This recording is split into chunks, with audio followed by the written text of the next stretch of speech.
The October 7th terrorist attacks in the land of Israel have provoked endless discussion, attempting to provide historical context for the current conflict. Whether Israelis or Palestinians ultimately shoulder the blame is the question occupying our minds and television screens right now.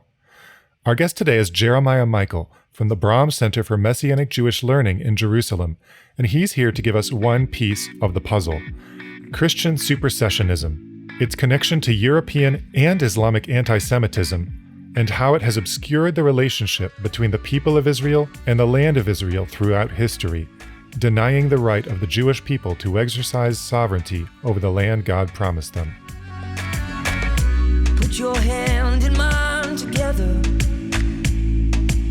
We will walk in harmony. Let me introduce you to my teacher, the rabbi from the Galilee. You're listening to Messiah Podcast, where Jesus is Jewish and that changes everything. Messiah Podcast is a production of First Fruits of Zion. Welcome back to Messiah Podcast. I am your host, Jacob Franzak, and I'm here with Jeremiah Michael from the Bram Center for Messianic Jewish Learning in Jerusalem, Israel. How are you doing, Jeremiah? I'm doing okay considering the circumstances. Every day is a blessing, but also difficult. So, Baruch Hashem, as they say. Yeah. Well, you're there in Israel. You live there, and you've got kids in school, and so this whole thing must be like be taking a real toll on your family. How are you guys? Every day we need to choose to do good. And what I mean by that is the first day that this happened, Simchat Torah, I think we're approaching a month now, actually. That day was incredibly traumatic. There was lots of crying, lots of tears. My kids were quite panicked. You know, in Jerusalem, generally Jerusalem's actually a very quiet city in Israel. And we get rockets every once in a while from Hamas. This is nothing new. The rockets are nothing new. And actually, it was interesting because the night before, I told my wife, I said, I want to go to the later prayer service at the synagogue for Simchat Torah at 9:00. And she's no problem because I could sleep in a bit. And around 8:15, my wife, she hit me. She woke me. She's like, Jeremiah, there's sirens. And at first I heard, and I was like, what? And I was so confused. And then I heard an explosion, another explosion, another explosion. I thought, wait, what is going on here? I was still very confused. And I thought, okay, all this is it's just a simple show of force. Hamas is just saying, hey, we got rockets. Look at us, hear us roar. Here's a few rockets. That's it. Not a problem. I thought, what? It's fine. Not a problem. Get my clothes on. I get my clothes on, and there's another siren. So by this point, we took our kids down to the shelter. We were there. The explosions were quite loud. They shook the ground of our house, very, very loud. And then I thought, okay, well, I still had the thinking of it's just Hamas trying to just make some noise. They're not actually doing anything. They're just sending rockets over to an area that they know will not actually have any impact. So I said to my wife, okay, I'm going to go pray. And I knew it was an issue when I walked out of the house. And as soon as I walk out of the house, the two sons of my neighbors run out in their full army uniforms. Oh, yeah. And this is an Orthodox Jewish family. And I'm like, okay, wait a minute. What is going on? And then when I really knew something was going on is when I start walking up the street, I see another Orthodox Jewish person in his talit, that's the prayer shawl, and his kippah, and he's on his phone on Shabbat. Now, I don't want to get too much into Jewish law, but in Jewish law, it's forbidden to touch anything electronic on the Sabbath. Yeah. So you have this Orthodox Jewish man on his phone on Shabbat, and I said, what is going on? He said, everything's been canceled. There's no prayer services. We're in complete war. I was just like, oh my God. So I go back home, tell my wife, we rush to my parents' house because we wanted to be together with them. And my brother, who, he has permission because he's on reservist duty to use his phone on Shabbat. He started telling us the details of what was going on, and it was quite a very stressful time. And those first few days after, it was a lot of just what happened, dealing with it, trying to absorb the shock of what had happened. And frankly, I think we still don't actually fully comprehend what happened. There's still actually the numbers of those who are killed, it still keeps going up because the members of the volunteer force called Zaka, which are people that identify the dead in Israel. They're still identifying new bodies that they're finding that either got hidden in attics. So the numbers keep going up as to how many people actually were killed in the attack. Wow. That's horrifying. And so for us, it was very difficult, but then thank God our kids were able to go back to school about a week ago. And, they're good. There was another rocket attack a few days ago, and that was kind of weird to be at home and have my kids at school, like away from me, to kind of be like, okay, like, are they okay? Are they not okay? Thank God they're okay. But yeah, it's definitely stressful times. It's not like a walk in the park, but I think Hashem is with us, and I will believe we will succeed and be victorious. So I talked with Boaz not too long ago, and despite everything that's going on, he seemed like he was in good spirits. And he talked about how in Israel there's a real spirit of unity. And I wondered if you'd experienced that as well. And particularly, because you're a Messianic Jew, you believe that Jesus, that Yeshua is the Messiah of Israel. And of course, that is not the prevailing view. And there's probably tension between the Messianic Jewish community and the non-Messianic Jewish community. But in this context, where Israel's at war, are you seeing these people all just sort of come together? Oh, absolutely. Absolutely. I mean, one of the things Bibi said in his initial speech on the night of the war is he said that for a few months, really about a year now, the nation had been quite divided over this issue of the future of the Supreme Court. And he said that's over now. There's no more division. And that's very true. And what I have seen personally is a tremendous unity amongst the Jewish people right now, whether you're left or you're right or you're Orthodox Jewish, secular, Messianic. In fact, one cool story is that when about probably 2 weeks ago, I'm a part of this very large WhatsApp group of Messianic Jews, Israeli Jews in Israel, and I was working out, and this message popped in, and this lady said, "Hey, I've never done this before, but I really need help. I had to evacuate from my kibbutz down south, and I have 7 kids, and my husband is up north, and my kids are all stressed, and they have PTSD, so I can't leave them to go shopping. Could somebody just do some shopping for me and bring me some groceries, enough for my kids or whatever?" And she's like, "Oh, and by the way, I got relocated to an apartment on this street, and it's actually the same street I live on, and she's probably a block away." So I was like, well, why not? I was like, of course, I'll be happy to help. And I thought she was Messianic because it was posted in the Messianic WhatsApp group. So I get home from my workout and I go buy the groceries or whatever, and I bring them to her door and open the door, and a kid with long side locks, are called peyot in Hebrew, opens the door, big black kippah. The woman comes out with like her full head wrapped. They're a ultra-Orthodox Jewish family. Wow. And I'm like, okay, this is weird. So I take the groceries and start talking to her. She's thanking me. And I was like, how did you get involved with Messianic Jews? Like, how did you know that? I was like, how are you in my group? Yeah. She's like, oh no. She's like, it's my friend who's Messianic, and there's a lot of Messianics in this neighborhood. And she said, you guys would be willing to help. So we posted together there. So yeah. And then she said, if you want your kids to come play with my kids, they would probably like that a lot. They need to interact with other kids because they're just in complete like shell shock right now, because where she had come from, it was one of the places that was actually infiltrated and attacked, and they had like tremendous pain there. Wow. But that's just one example of the unity that I'm seeing amongst the Jewish people. And yeah, it's just tremendous. And all these protesters that were, protesting and blocking my bus ride home from work, that I would get irritated and have to like walk around them because they were like down with Bibi and this is a dictatorship. They're now in Gaza risking their lives for me. Yeah.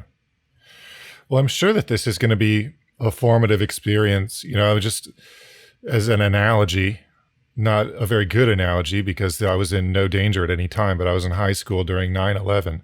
And a lot of people that are my age look back at that as, that's the day that the airport security was invented. And it was just in many ways, it was a formative life experience. And some people define the whole millennial generation as like, that's the first big world event that you remember happening.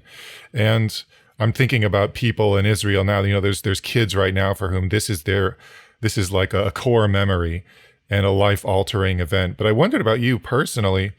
I mean, as someone who you weren't around for the 6-Day War, the Yom Kippur War, is this a formative event for you? Absolutely. This is, and not just for me, but for many Israelis. So I will say that for me, when this happened, I feel like a different person now than I felt a month ago. A month ago at Yom Kippur, about a week and a half before this, I felt like a completely different person. And one thing I will say that's changed is it has brought me closer to Hashem. It's pushed me to seek after him more, to maybe study a little bit more Torah, to adapt certain practices that I've not been practicing for a while now.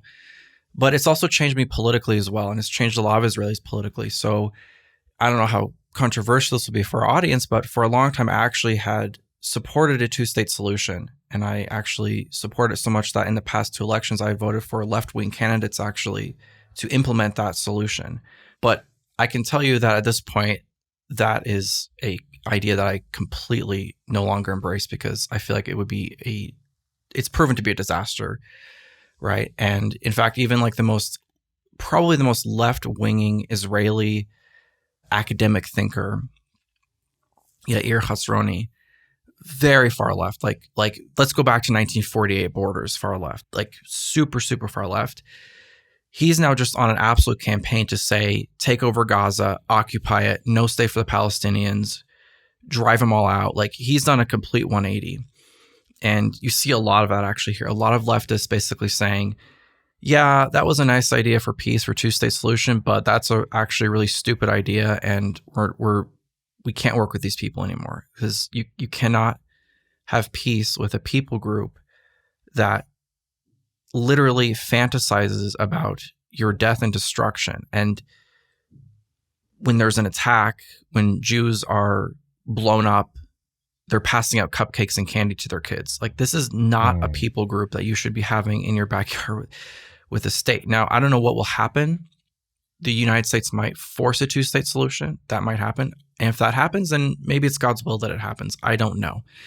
But what I can tell you right now is that for me and a lot of other Israelis, that it's been a pretty stark 180 turn away from that whole view. But there's also been an increase in faith too. There's been a lot of secular Israelis who are now turning to Hashem.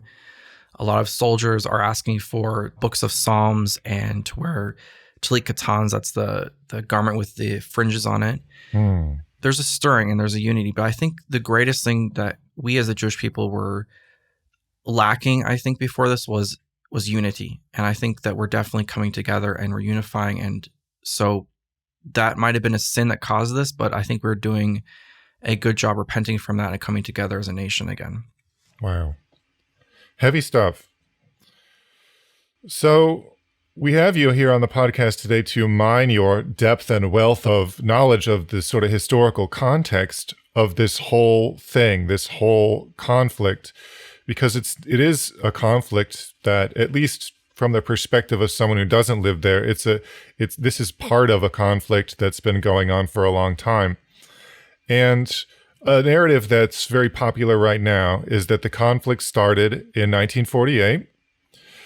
And it started when Jewish settlers drove 700,000 Palestinians from 400 to 600 villages in the land of Israel. And that everyone in the Palestinian territories is descended from these refugees. And that this was a genocidal crime and an example of European settler colonialism. So that's a harsh indictment. And I'm sure that there's a little bit more to the story here. So maybe we should start. I don't know, you can respond to that statement, or we can rewind the clock and start to lay this theological foundation, because ultimately we're dealing with a people that was promised a homeland, that was promised the land of Israel, and that this land has a deep significance to the Jewish people, not just a historical significance and not just a cultural significance and not just a national significance, but a spiritual significance.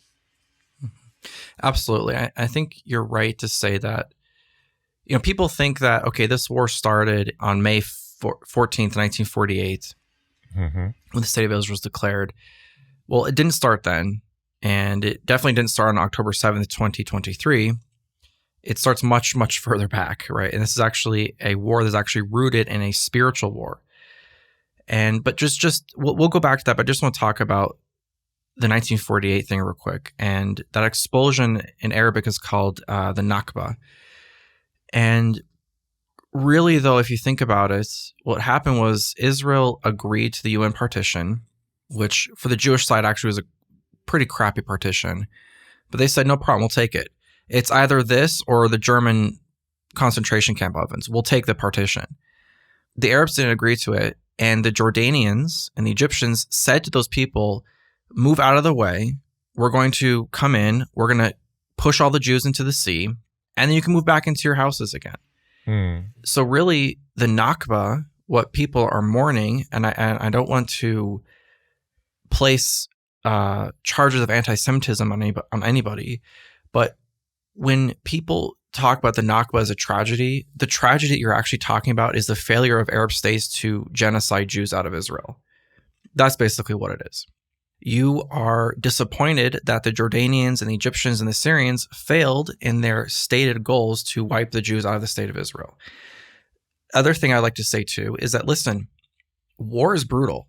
We have this idea that war is this clean, political, tit for tat. You kill one guy, I'll kill one guy. You have one missile. No, that's not war. War is brutal. It's disgusting. It's vicious. It's violent.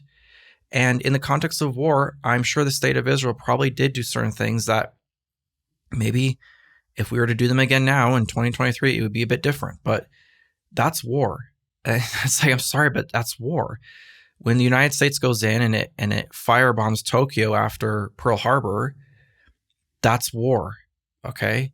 When the Allies level Dresden, Germany to send a statement that we're here to crush you, that's war. War is brutal. And the fact of the matter is that the Jewish people, the Jewish state, we agree to the partition. We agree to have Arabs in the land of Israel. We didn't want to kick them out. And they were the ones that came in and attacked us. So what are we supposed to do? Lay down and let them just slaughter us? It's such an absurd view of history. Like, seriously, like, what do you want us to do? Just like let people waltz in and kill us? No, you have to fight back. And so that's really what you're talking about there, about the expulsion of the Nakba, is a result of the Arabs' choice to refuse the partition of the United Nations and to go to war against the new political Jewish state in the land of Israel. But now, going back, back in time, but really, it's not the UN that gave us the state of Israel. Yeah. Right? The United Nations, they didn't give us the state of Israel. The British Empire with the Balfour Declaration, they didn't give us the land of Israel. The land of Israel was given to the Jewish people by God. And really early on, he actually promises the land of Canaan, which is now the land of Israel, more or less, to the descendants of Abraham. And he talks about this in Genesis 12. He says to Abraham, I will give this to your seed and his descendants forever. And then God, he doubles down again on this with Jacob. And he says to Jacob, to your descendants and to you, I give this land. Yeah, that's pretty important that it goes to Jacob, because I think the Muslims would be with you with the Abraham thing, but totally, Jacob, right. that's where the disagreement comes in, is that it all went to Jacob. Right, exactly. And that's important too. God doesn't double down and say to Ishmael, I give this land.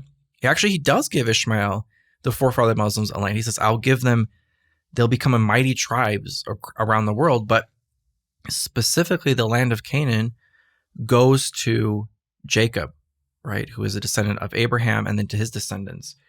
And then again, this promise of a physical land is reiterated again and again and again throughout the entire Old Testament, the Tanakh, just all over the place. And if somebody were to say to me, well, outside of the Torah or the Pentateuch, where does God promise the land to the Jewish people?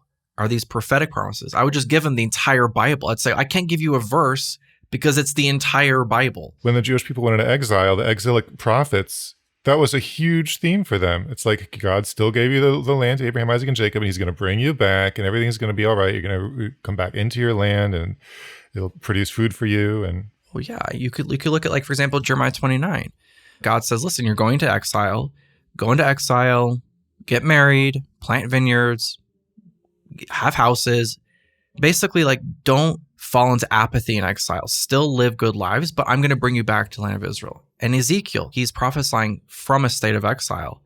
Certainly the whole book, like especially the last half, I'm bringing you back. I'm bringing you back. I mean, the vision of the dry bones, that's not really a vision of the resurrection of the dead. It's a vision of God restoring the exiled tribes back into Israel. So you're completely right. I mean, all the prophets, it's like, yes, God gets angry with the Jewish people. He gets mad at us. And what does he do when he gets mad at us? He kicks us out of the land of Israel. Mm-hmm. But when we repent, what does he do? He brings us back to the land of Israel, to the physical land of Israel. And so that's very important. That theme is so pervasive across the entire Bible that, again, if somebody were to say to me, I need a scripture chapter and verse, I couldn't do it because it's just everywhere. Unfortunately, these physical promises of the land of Israel they've been rejected historically by Christianity, and there are still some prominent voices within Christianity that still reject the physical connection that the Jewish people have to the land of Israel. Yeah, I think a lot of Christians today may not be aware, especially if they grew up like I did, sort of ensconced in a dispensationalist view, which for our listeners who may not know what that means, the dispensationalists were a Christian movement beginning, I think, in the early 1900s. It might go back a little earlier than that. But they believed that God was going to bring the Jewish people back to the land of Israel. And when they first came around, everybody thought they were nuts because Christian theology, since probably the 2nd century, I don't know, maybe earlier, but at least since the 2nd century, had been saying basically either the Jews would have gotten that except they failed, and so God has canceled it somehow, or that it was never even really meant to be understood literally to begin with, and that all of these ideas of the land being fruitful and bountiful and producing for God's people should be understood totally differently, as not referring to the Jewish people and as not referring to the land of Israel. So the dispensationalists come around and say, actually, no, this should all be taken literally. And, you know, of course, that movement exploded after 1948 when it actually happened. You know, for those of us who grew up with it, it's not obvious that classical Christian theology for almost 2,000 years wanted to have nothing to do with that, and that provides the theological backdrop for a lot of the views that people have today about Israel and the people of Israel and the land of Israel. For sure. And it goes back, I mean, it does go back to the late 1st century with Origen, right? It's like, why did God destroy the temple? To show that all these physical things, it's not really anything physical, it's actually all spiritual. Mm-hmm. And this continues, and it becomes part of the patristic universalism, not universalism in the sense that all paths lead to God, but more a sense of that God has now spiritualized everything. So there's no one people group, ethnicity, land, gender, etc., that can claim to have any kind of special status with God. So the land of Israel, yeah, it's special because the entire world is special. It's special because God also has people in Ecuador. That's why it's special. But it actually has no unique special status or significance for any people group, especially the Jewish people. That view it's not a view of the past. Like this morning, I watched a little bit of Jeff Durbin. I don't know if you've ever heard of him. He's a Reformed theologian, apologist from a pretty popular YouTube channel called Apologia Studios. And he got this video and he was like, should Christians support the state of Israel? And he just basically says, more or less, well, Jews who don't, he says, accept Christianity, so not even accepting Yeshua's Messiah, accepting Christianity, and for him, Christianity would mean Reformed theology, they're not real Jews. Real Jews are only those who embrace the tenets of Christianity, and as far as the state of Israel goes, it's just like any other country. the physical descendants of Abraham cannot have a claim to it any longer because they've rejected the Christian message, and therefore they've lost their right to the land. So Christians, they can feel free to support Israel. They can feel free to support the Palestinian people, whatever floats your boat. Now, I will say that Dr. Michael Brown, he did a pretty impressive, thorough takedown of that whole perspective. I was very, very happy to see. So, it goes beyond the content of this podcast, but if people want to see like a pretty good takedown of a pretty, I would say, theologically rotten perspective on the Jewish people, they can just go to Michael Brown's response to Jeff Durbin. Well, I'll have our producer throw a link to that interview into the notes at the bottom of this podcast so people can go take a look at that. So God promised the land to Abraham, Isaac, and Jacob, and that promise is still in effect today. We're working from these principles here because of everything we've read in the Torah and then the prophets. But like you said, sometimes there's interference in the sense that the Jewish people don't live according to the covenant, and God says, all right, you're going to the doghouse, and the Babylonians are going to come eat your lunch, or the Romans are going to come ruin your day. And I think if you're just reading about all this in books, like theological books, you probably get the idea that Rome took all the Jews out of the land of Israel, and then some came back in 1948. However, that is assuredly not the case, as those of us who have read any history books know, and maybe you can expand on that a little bit, how Jewish people have been there pretty much the whole time. Yeah, that's actually really important. And I'm pretty certain that probably the big chunk of our audience believes in and ascribes to the biblical revelation. And so for them, they say, well, if the Bible says there was Jews in Israel, it's true. But however, there's a lot of people in the world that they look and they say, well, of course the Bible would say that. It's a self-referencing fallacy. The Bible says God promised the Jewish people the land of Israel. Of course, the Bible is going to tell you that the Jews live there because that's the promise of the Bible. So people who don't believe or accept the revelation of the Bible could quickly dismiss that as, oh yeah, this is just Jewish propaganda. So I think, okay, but what if we were to step back and look at books or writings outside of the Bible that affirm the Jewish presence in the land of Israel as affirmation of what God actually says he would do and give to them? And basically, you're right. It's like, it's all over the place. It's everywhere. And in fact, there's so much material that if I wanted to give a class on this in the Bram Center, I could probably easily do a 10, 12-week course on just extra biblical evidence for Jewish presence in the land of Israel, from archaeology to legal documents, to everything. So, and you're talking from ancient times to the present day, yeah. Oh yeah, like just a quick example from the ancient Near East, right? Let's go back to the 9th to 6th centuries BCE. BCE being BC. So, for example, in an ancient letter from Tiglath-Pileser III, he's writing in the 8th century. He's the Assyrian Empire, and he's writing about all the different lands in his region. And when he comes to the land of Canaan, he calls it Yehudi, right? Yehudi being Jewish, so he calls it Jew land. That's who was there. Or, for example, in the accounts of the War of Sennacherib in 701 BCE, we actually found tablets of his own writing. I mean, he's like talking about what he's doing, his conquests and stuff. And when he comes to the land of Israel, he says, I came here, me, the great and glorious Sennacherib, with my great and glorious armies and my amazing weaponry.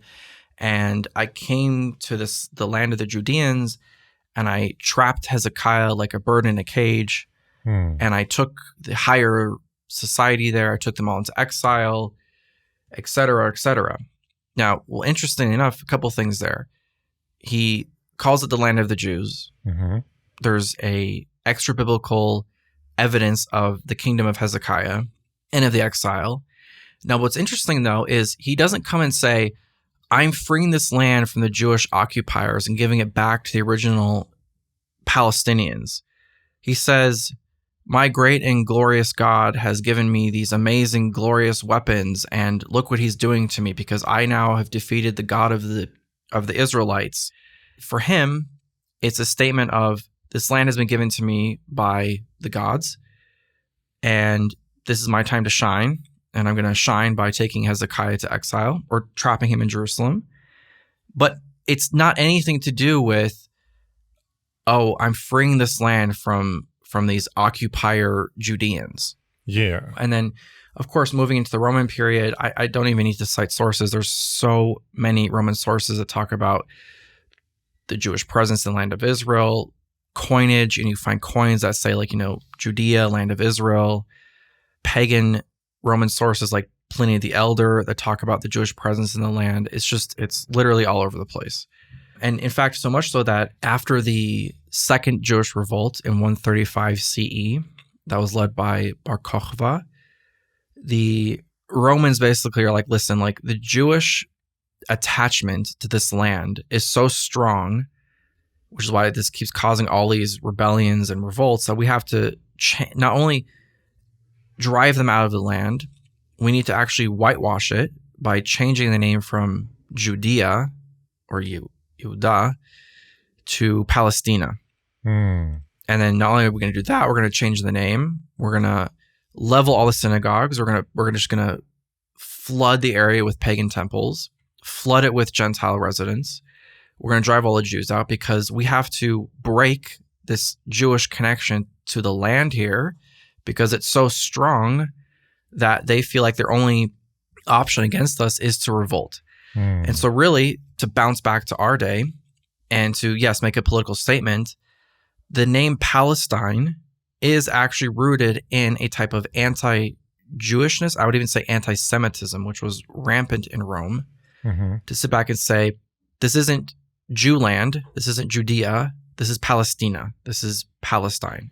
And the name is an explicit attempt to uproot and to whitewash the Jewish presence and Jewish connection to the physical land of Israel. So the temple was destroyed in the year 70, and the Bar Kokhba revolt was put down in circa 135. But these were pagan emperors that were doing this. These were people that thought that they were gods or that they were going to become gods after they died. And overall, kind of bad guys. I try to remind Christians reading the New Testament, the Romans are the bad guys. But didn't Constantine become a Christian? And did the situation for Jewish people in the land of Israel get any better when the Christians took over and took charge of the Roman Empire? Okay. Yes and no. Okay. So you see, for example, on December 11th, 312 CE, Constantine comes in and he says, okay, Jewish people that are living here, I'm going to allow you to self-govern. You can have Jewish leadership. You can have local Beit Dins. You can do that. Fine. So some of them didn't get expelled or were able to come back. That's a great point to make, actually. When we talk about exile, sometimes the Bible will use poetic language that can maybe sometimes tend to be a little bit exaggerated, right? Because the Bible writers didn't do history that we do history. They weren't so exact with certain things. And so oftentimes what would happen is who would get exiled would be the leadership, and the upper classes basically would get exiled. And then the lower classes would stay and they would become enslaved by the new empire to work the fields, work the factory, so to speak, type of thing. Yeah. So when we talk about exile, it's never a sense of that every single Jewish person is driven from the land. It's the vast majority are driven from the land. And then those who are left are basically enslaved to the new occupiers, whether it's the Assyrians, the Babylonians, or the Romans. And so Constantine, he says to the Jewish people, he says, listen, you can have self-governance. You can have your local courts, your local bodies of worship, which further proves Jewish presence in the land of Israel. For example, on November 20th in 330 CE, Constantine says, listen, Christian clergy are exempt from paying taxes. Jewish clergy are also exempt from paying taxes as well. Now, these are good things, right? It proves Jewish presence in the land of Israel. It proves a certain type of self-autonomy of the Jewish people under this Byzantine Empire. However, the reason I say no is because Constantine and his mother, Helena, they sort of do what the Romans do by not paganizing the land of Israel, but by Christianizing it. So Helena tears down all the pagan temples, replaces them with churches. She goes around and says, this is the spot where Jesus resurrected Lazarus. This is the spot where the cross was made.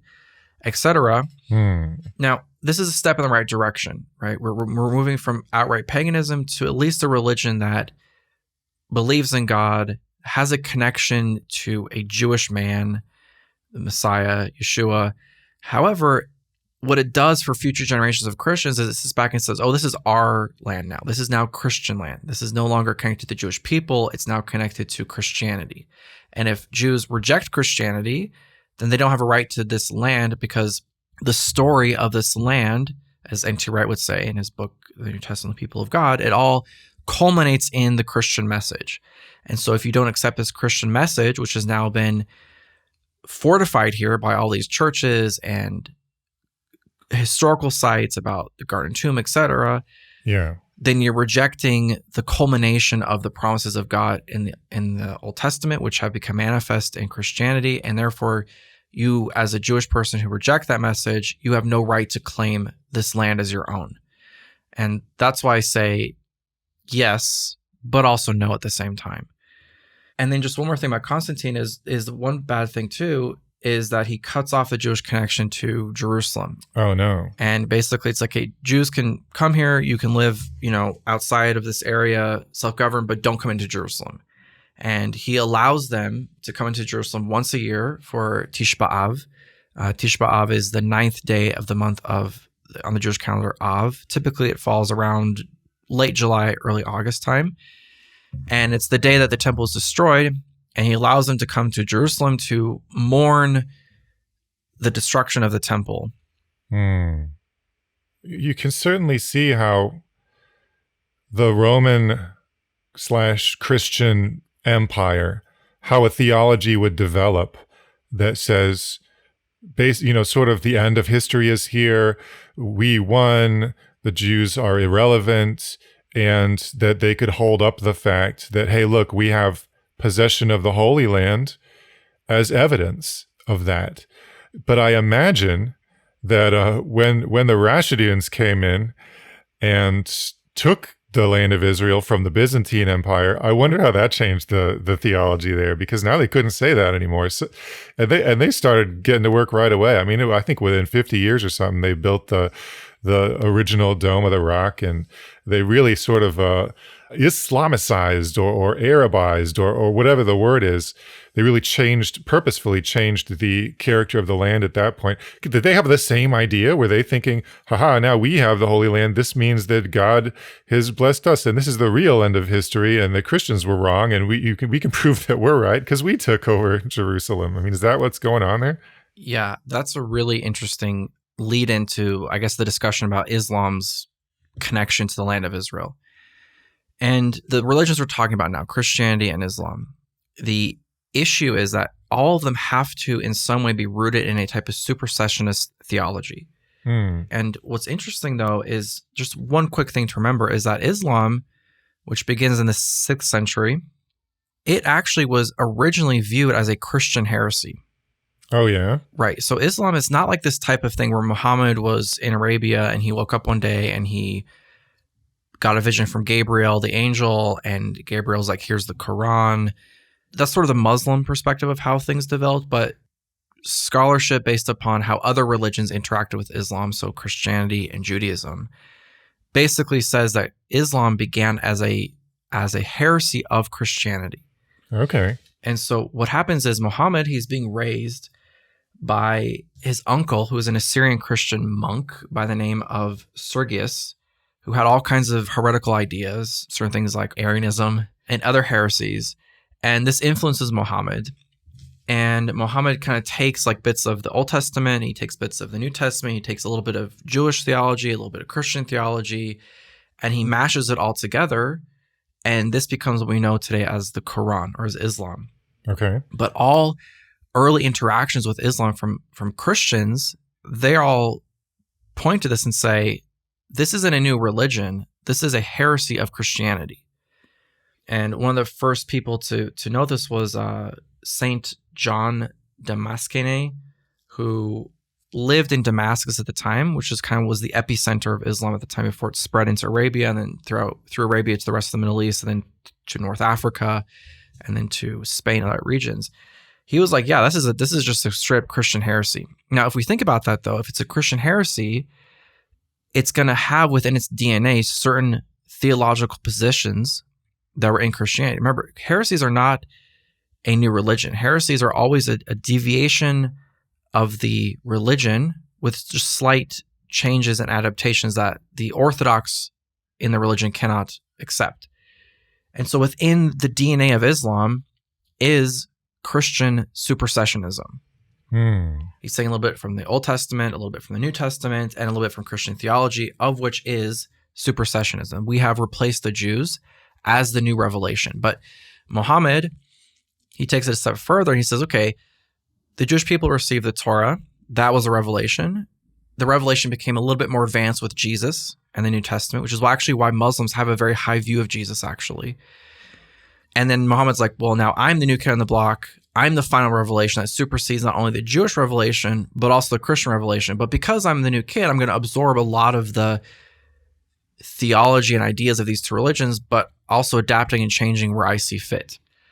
But what's interesting, though, is that in Islam, the connection to the land of Israel actually is quite a interesting connection, because in the earliest Islamic sources, what we would call like Orthodox Islamic sources, there's a general apathy towards the land of Israel and towards Jerusalem. And essentially you can actually see this too, because kind of when you want to know like what's the internal dialogue between, let's say, Judaism and a particular religion, you can look at the polemical literature of the time. And in Jewish polemical literature, during the time of the rise of the Islamic Empire and the conquest of the Islamic Empire and the capturing and occupation of the land of Israel by the Muslims, the Jewish polemical literature at the time, the apocalyptic literature, things like Sefer Zerubbabel or the visions of Rabbi Ishmael, there's actually very, very little acknowledgement or talk about the Jewish connection to the land of Israel. It's sort of like there's this beast of a man, Muhammad. He's a wicked man. He's taking everything over. We've been exiled from our land. It's a tragedy. But there's not this polemic of we've been exiled from our land because God gave it to us. It's more like, okay, he kicked us out because it's part of his political campaign to just spread Islam to the entire world. Okay, so we can mirror read those polemics to understand that because they didn't have to argue against a purported Muslim claim of the significance of the land of Israel to Islam, that such a claim probably didn't exist, or we would find a lot of pushback against it. That makes sense. Right. And so what happens in Islam is that you have sort of like a two-track system going on here. The predominant stream of Islam, which would be exemplified in the Quran. Basically, it's like, yeah, Israel is important because it's part of the Islamic Empire. It doesn't have a special, unique status to the average Muslim. But then at the same time, parallel to that, you have an emerging mystical tradition in Islam, which originally is called the people of the Ledge, which were like the scholars of Islam, which then becomes what we know as Sufism. And Sufism is just the mystical branch of Islam. And they very early on do see Jerusalem as holy and as important and as integral to the Islamic tradition. But this is actually fiercely rejected by non-Sufi Muslims. Just back and say, why would you elevate Jerusalem over Medina, right, in Saudi Arabia? So interestingly enough, what actually happens is you wonder, okay, well, where did this whole idea of Jerusalem's holiness come from within this Sufi tradition? Yeah. And actually, you know where it comes from? It comes from the Jewish and Christian converts to Islam who carried with them their love for Jerusalem and for Israel, and then spiritualized it into the spiritual promise that has now been fulfilled in Islam. Oh. And so what happens is in the pietistic traditions of Sufism, which then later become codified in the Hadith, basically it's the Muslim oral tradition. This becomes codified, but you have to understand that this was not some original integral idea to Islam. It was developed, it was rejected, it was pushed back. And then as Islam grew and it obtained Jewish converts, they carry with them this idea of the importance of Jerusalem, and those ideas stuck in their brains because they're Jews. And of course, like, you can't get rid of all Jewishness. You might be able to take the Jew out of Judaism, but you can't always take everything of Judaism out of the Jew. And they influenced Sufism this way. And so, for just an example, one prominent Jewish convert from Yemen named Ka'ab al-Ahbar, who lived during the caliphate of Abu Bakr, which is very, very, very early Islam, exactly what you're talking about. He preserves an old prophecy that says that God has given the land of Israel to the Muslims to essentially drive out the Byzantines, who had at that time turned the Temple Mount into a dung heap, basically. And so then this kind of just grows and grows and grows. And then, kind of jumping ahead a few hundred years, what happens is this mystical sort of, like, Jerusalem is important mystically because it's where the final battle of the end days is going to take place. It's where the resurrection of the dead is going to take place. It's where Muhammad was ascended. This mystical view of Jerusalem sort of begins to take on a more political shape under the guidance of Zingi, the ruler of Mosul and Damascus in 1144. And he basically needs it to rally his troops to conquer Israel. Wait, I thought they already did that. They do. They go back and forth, right? So the Crusaders take Israel back from the Muslims, and the Muslims come back and take Israel back again from the Crusaders, and it's this whole back and forth thing. And then people are exhausted. They're like, we're done with this war. But he needs to rally his troops, right? So we got to go back in. We got to take Israel over from the Crusaders. So he takes the Sufi tradition and he politicizes it by being, no, this is our land. This is Islamic land. This is our promised inheritance from Allah. We need to go back and take this over because Muslims should have a deep spiritual connection to this land. And of course, his son, Nur al-Din, he further entrenches this in to the people later on. And kind of that becomes like how you get the situation we have today. So, all that to say, just really briefly, essentially, is that it's not correct for people to say that Israel and Jerusalem have always been integral and universally accepted within Islam, because when you look at the history of Islam and its connection to the land of Israel, is that, yeah, there was Muslims who very early on said there is a spiritual connection here, but the only way they were able to get that is by absorbing Jewish converts into Islam, and then again having this type of supersessionist theology, which said, okay, now because we're the new revelation, we're superseding that Jewish claim to the land and we're making it our own claim. But then even that view was rejected by the rationalist Islamic stream of the religion. And then, of course, as I said before, it kind of develops later into what we see today because of political needs. Yeah. Well, and that reminds me, I was trying to figure out what Hamas actually, what their goals were and what their beliefs were. I didn't read the whole Hamas charter because life is short and there's much to accomplish. But I read like a little condensed version, and that idea is in there, that Allah bestowed the land of Palestine to the Muslims as this holy place, and they need to have political control of it by any means necessary. So it's interesting to understand that view does not go back to the 600s, but does go back to the 1100s. I didn't know that. Yep, you have this very kind of like mystical mumbo jumbo connection to Jerusalem early on in Islam. That's it's rejected by standard Orthodox Muslims. But yeah, like this political, like, no, this is our land. We have to take over all of Palestine, as they would call it, but not really Palestine. The entire world needs to be under the Islamic Caliphate.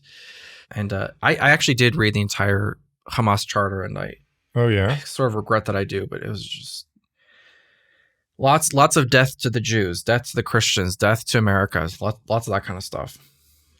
So I don't know if you want to just keep winding the clock forward. You did mention the Crusades, and generally when people talk about Christian anti-Semitism, and I mean institutional, political, mechanical, like the Goliath, so to speak, of monarchs and states oppressing and destroying or attempting to destroy the Jewish people, two things come up. It's the Crusades and the Inquisition, right? And since you brought it up that this guy was going to reconquer the land of Israel because the Christians came in and had reconquered it from the Muslims. Yeah. What should we know about the Crusades as far as what it represents for Christian and Islamic theology of the land and trying to disconnect it? Because there's Jewish people there. Are they just kind of caught in the middle of this thing? And I mean, I can only imagine the suffering of having to deal with this back and forth. Right. Sometimes the Crusades get a bit misunderstood as just the only intent of the Crusades was just to rampage through Jewish communities and kill as many Jews as possible. Which they did, but that wasn't the point, right? Yeah. Okay. So that happened, right? And very famous rabbis like Rashi, for example, experienced firsthand the horrors of the Crusades. But really, the Crusades, their goal or the intended goal by Pope Urban II was to take back the land of Israel from what the Christians would call the barbaric Muslims, right? Islamic occupation. Great goal. Really, it's a novel goal. The problem, though, there's always this issue with the supersessionists, and you can see here how supersessionism really does sour kind of everything. Because, I mean, can you imagine, real quick, before I kind of get into the supersessionist tones of the Crusades, can you imagine what a great, like, honor it would be for the Messiah if the Crusaders came in and said, we're going in, we're taking Israel back from the Muslims, and we're giving it back to the Jewish people. Oh, yeah. We will protect you from Islamic invaders. We will stand guard at your synagogues. We will create safe passageway for your children. I mean, can you imagine what an absolute amazing honor that would be for the name of the Messiah if that's how the Crusades became? If that's how the Crusades went, that the Crusades would be a point of praise in the mouth of Jewish people. But they're not. And the reason they're not is not just because the Crusaders murdered and slaughtered Jewish people on their way to Israel, but also because of the disastrous theological overtones that the Crusaders had, which were rooted in supersessionism. And so, if you remember, I talked a little bit about how the church fathers had a sort of a universal view of things, where everything is holy now. Yeah. Everything's spiritual, which, actually, ironically enough, that actually is a Jewish view too. In Jewish eschatology, the entire world in the days of Messiah will receive the holiness of the land of Israel. However, the difference is it doesn't negate the holiness of the land of Israel or the Jewish people's connection to it. It just simply says that what we can experience in Israel, we can now experience throughout the whole world while still maintaining the importance of Israel and its connection to the Jewish people. So there's always this like right element within Christianity, but then always just sort of like doesn't quite go far enough, But this changes with the Crusades. With the Crusades, this changes that the land of Israel does become central to the promises that God has given to the Christian people. And, the Pope, when he's sending out his troops, he says, this is the land flowing with milk and honey, referring to the land of Israel.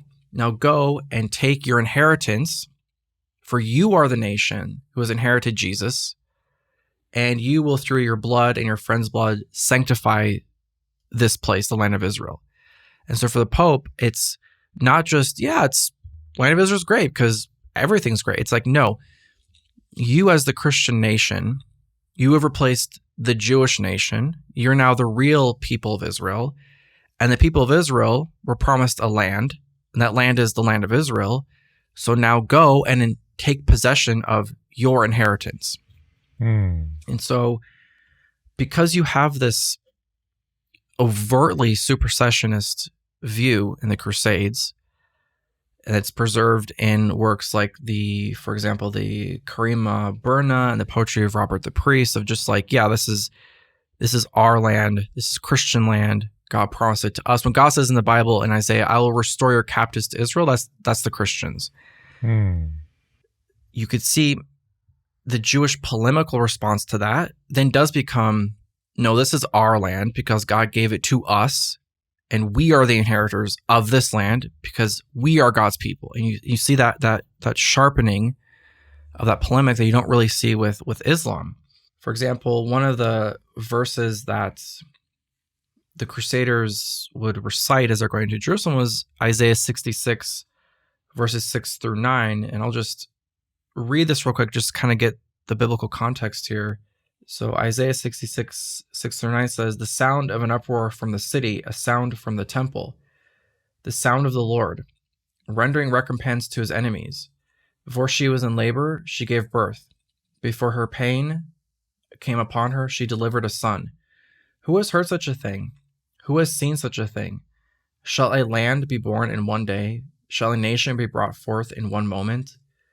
For as soon as Zion was in labor, she brought forth her children. Shall I bring to the point of birth and not cause for birth, says the Lord? Shall I, who caused to bring forth, shut the womb, says your God?" So, and of course, the key phrase here is, shall a land be born in one day? Shall a nation be brought forth in one moment? Connecting the identity of a nation to a land, right? Every nation needs some type of land to connect it to. And so the Crusaders, as they're going through into Jerusalem, they would recite, "Who has heard such a thing? Has a nation been born in one day, a land been brought forth?" To say, this land is our land because we are the nation that the prophet Isaiah is talking about here. We're coming in. This is our land.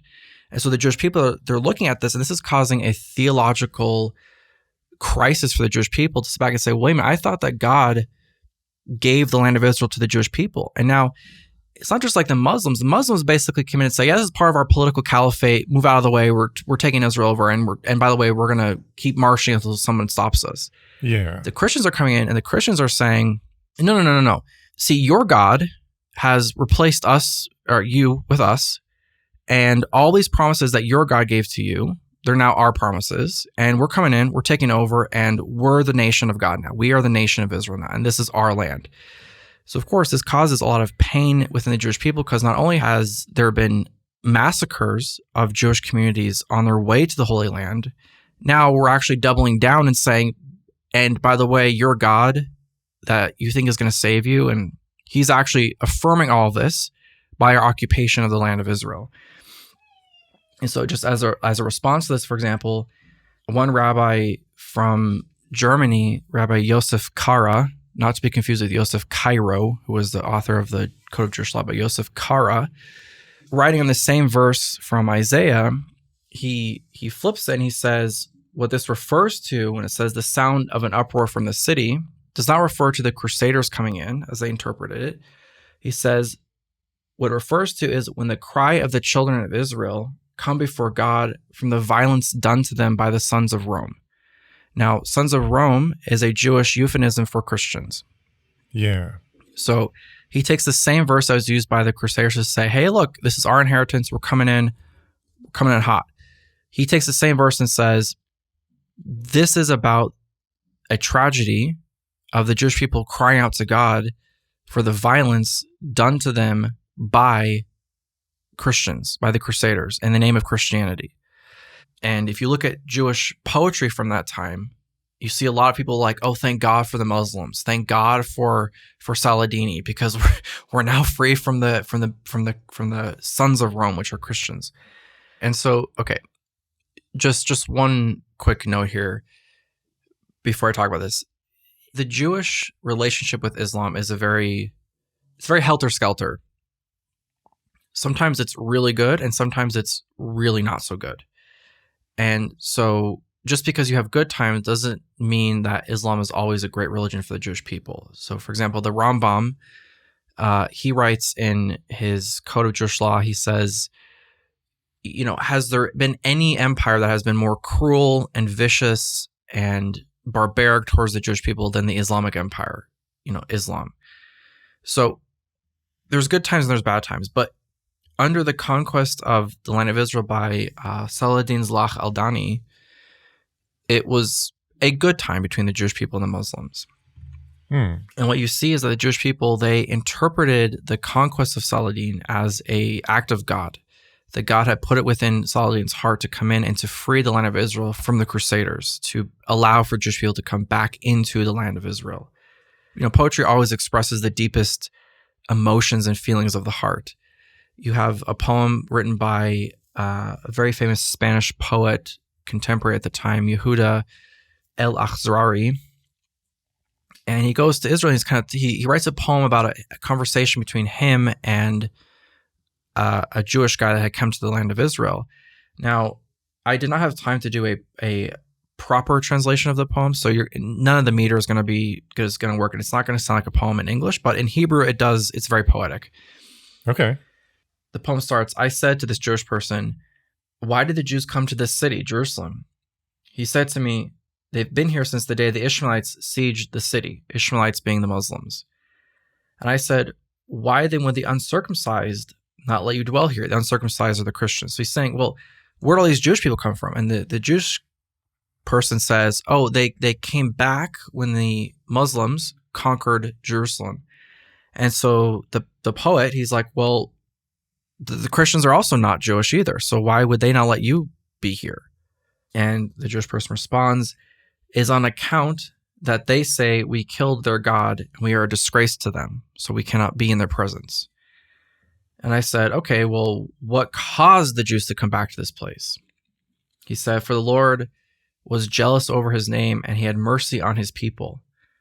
And he further said, it was not fitting for the sons of Esau, that's Christians, to inherit my holy sanctuary, for the sons of Jacob to be banished from here. So the nations do not say, in God's hatred against them, he rejected them and brought a new people in. And he goes on to say, the Lord aroused the spirit of the Ishmaelite king, Saladin, in the year 4950. That's the Jewish calendar, so equals to 1187 in the Gregorian calendar. And he placed upon him, that's Saladin, a spirit of counsel and strength and wisdom. And he and his whole army came up from Egypt. He constrained Jerusalem, and the Lord gave it into his hands. And he proclaimed throughout the whole city, both to the young and to the old, saying, speak to the heart of Jerusalem. Come to her all from the seed of Ephraim. Seed of Ephraim is a popular euphemism used in Jewish literature at that time for the Jewish people. All those who are in Syria and in Egypt and all corners of the earth, come and gather and settle into her borders. Right, because Saladin, he needs a population in Israel. He needs people there. And so he allows for and brings in Jewish people into Israel to resettle the land of Israel, sort of like as a stick it to you to the Christians. Yeah. Well, it sounds like that there's Jewish people interpreting this as like a divine rebuke against Christian supersessionism.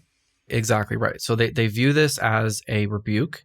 They're certainly not embracing Islam as the one true religion. And there certainly is tensions and there's issues and stuff, but they do view it as, wow, this is an affirmation that when this Christian nation comes in and they say, this is our land now because God promised it to us from now and for all future generations. And then only a few generations later, you have Saladin coming in from Egypt, taking it over, pushing the Christians out, pushing the Crusaders out.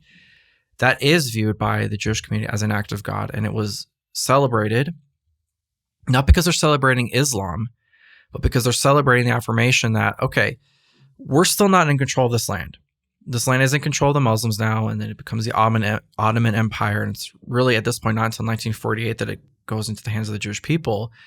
But still what it proves is that this land is just being passed around to these different empires. It doesn't actually prove that any one of them can claim divine right to this land the way we can. And we're just going to wait and hope and pray that God will one day restore us to this land and restore us to be the proper owners and possessors of this land. So I think the way you put it as a divine rebuke against supersessionism, I think is a really great way to put it, actually.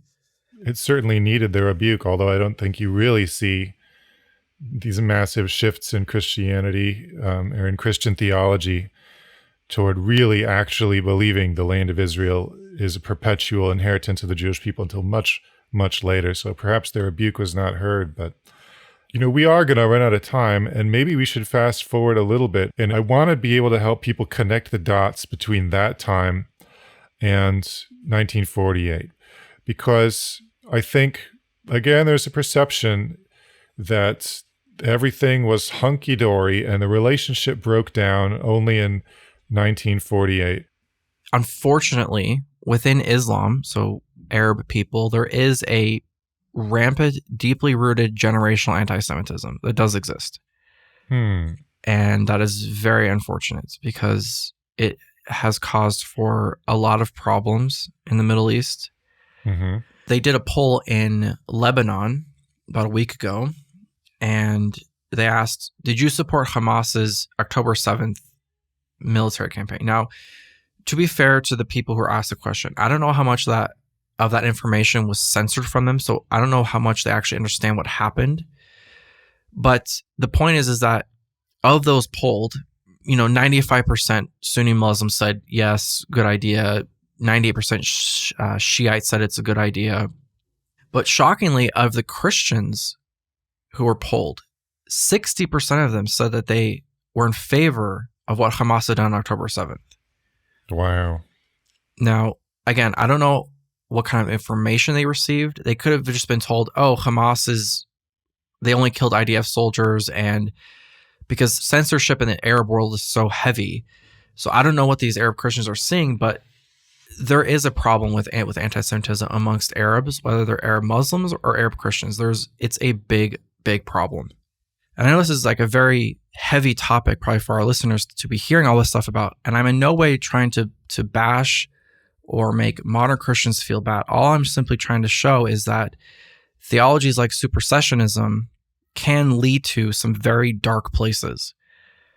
Well, I don't know if it's a sign of the times or just the darkness of the enemy's activity, but it is just super unfortunate to see the specter of anti-Semitism spread. I mean, winning against the Nazis in World War II did not end European anti-Semitism or anti-Semitism in general any more than Hitler invented anti-Semitism. It's been just 2 millennia of Jew hate, and it seems to be intensifying. And so, I hope our listeners will hope and pray that God will change people's hearts. And, as Boaz said, and as you said, there is a spirit of unity. There's a spirit of confidence amongst the Jewish people in Israel.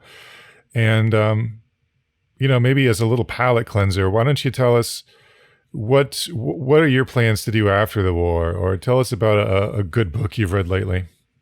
I don't know. I know about after, because I don't know how long it's going to last, but yeah, something just a total deviation of what we've been talking about. I've been reading a really good fiction book lately called The Books of Jacob, which was written by a very famous Polish author. And essentially it's about a man named Jacob Frank, who was a false Messiah figure in Poland back in the 18th century. Oh, I've heard of that guy. Yeah. Yeah. So it's a historical fiction narrative, basically, and it's called The Books of Jacob because it's actually 7 different books. And it's a really fun book to read. It's written in a very unique way. I'm enjoying it quite a bit. It is fiction. It was translated from Polish, I think, two years ago. But yeah, so that's if you want to read an interesting book of fiction, you can read The Books of Jacob. Yeah, sometimes you just need to check out and think about something else. I read Moby Dick recently, and it was one of the funniest books I've ever written. Very good. Well, thanks for joining us as our guest today. I learned a lot about the history of the Jewish people in Israel and how supersessionism has really harmed the Jewish people, not just in some spiritual or intangible way, but in a very tangible, physical way throughout history. Thanks for enlightening us. Yeah, no problem. It was a lot of fun to be here. And I will say, as we all say in Israel now, we say Besorot Tovot, which means good news in Hebrew. We say that now when we leave each other. We have good news, and may there be peace in Israel. Well, Besorot Tovot, my friend. Amen. Well, thanks for joining us today on Messiah Podcast. If you're interested in learning more about the Jewish Jesus, check out First Fruits of Zion at ffoz.org. And if you enjoyed this episode, please give us a 5-star rating wherever you're listening. Messiah Podcast is made possible by the generosity of our First Fruits of Zion friends. FFOZ friends are people like you who support our mission and get loads of exclusive Bible commentary, teaching, and content. You can join today at ffoz.org. Tune in next time for more great conversations. Until then, I'm Jacob Franzak. Shalom. Let his word cover you and me, like the waters cover the sea. Let his love cover you and me, like the waters cover the sea.